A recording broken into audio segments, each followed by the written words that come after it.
my name is George. I want to start off by asking you a question. How many of you have a to-do list? If you said yes, you have surely thought about the benefits you get from using one. Today, I'll be discussing with you the importance of incorporating a to-do list into your daily lives and providing you with examples on how you can initiate a list and how you can be consistent with completing down what you have. Now, to kick things off, did you know that about 75% of Americans keep a to-do list, according to Kalish? That is a lot of people. Many of those people have various tasks to complete throughout their day, and they can surely forget to complete some things unwillingly. For example, if you write down work on your car, right? There's a numerous amount of things you could do when you're working on your car, such as changing the oil, the coolant, or rotating your tires. That task that you had working on your car can elongate the process because working on your car doesn't take 5-10 minutes. It takes longer and it postpones other activities that you had written down for that day.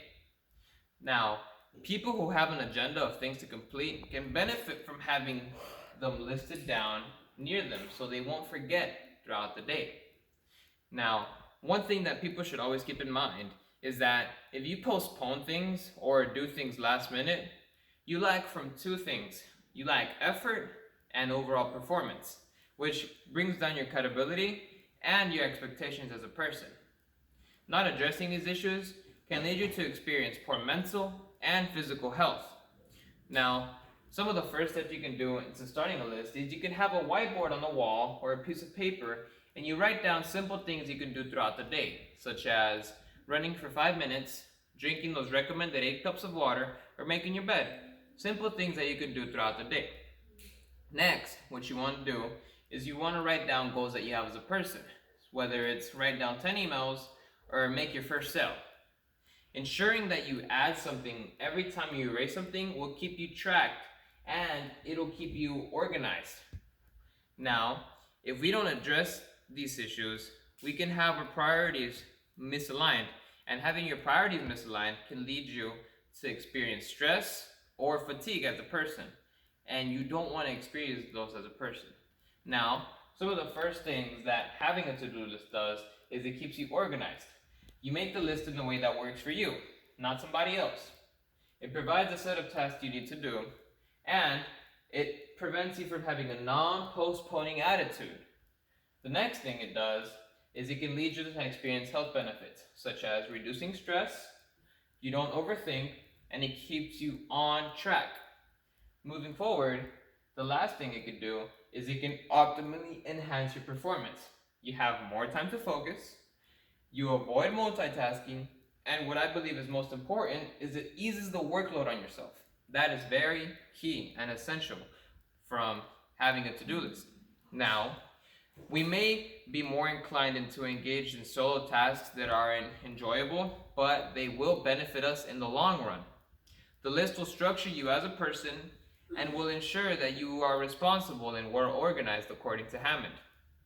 Now, my call to action would be you start off with a blank piece of paper, right? And you write down things that you know are going to happen, such as celebrate somebody's birthday. You can go on that date you've been thinking about, or maybe you're going to a concert later on throughout the year. You want to write down things that you know are going to happen for sure. Next, you want to think about what you want to enhance and overall better about yourself as a person, such as be more physically active or be able to make more cold calls that are, compliant. Or maybe you just want to be that person that is always doing charitable things, such as volunteering. Things that you can do to better yourself as a person. Now, the last thing you can add on the list, which I believe, is important, is adding small things you can do throughout your day.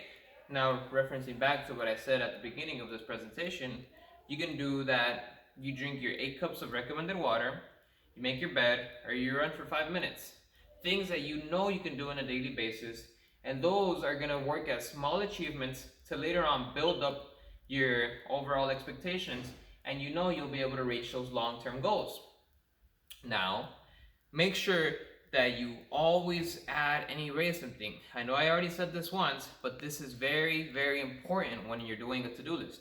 Every time you erase something, you want to add something new. Whether it's something that you just thought of on the top of your head or something that you know you have to do. You want to make sure you add something every time you erase something. Those are going to work as small accomplishments and they're going to have you organized and busy. Now, you want to never put off your work until tomorrow. The overall intention of a to-do list is to have you do those things as soon as possible. You never want to have that postponing attitude, because if you do, then it defeats the purpose of having a list. And another good quote that I like to use is from Mark Twain. Never put off until tomorrow what you can do the day after tomorrow. It's by Mark Twain, and I think that's very motivational for people who want to start a list. Now, ask yourself, do I really have that many things to do, or do I just let them pile up? Thank you for listening to me. My name is George.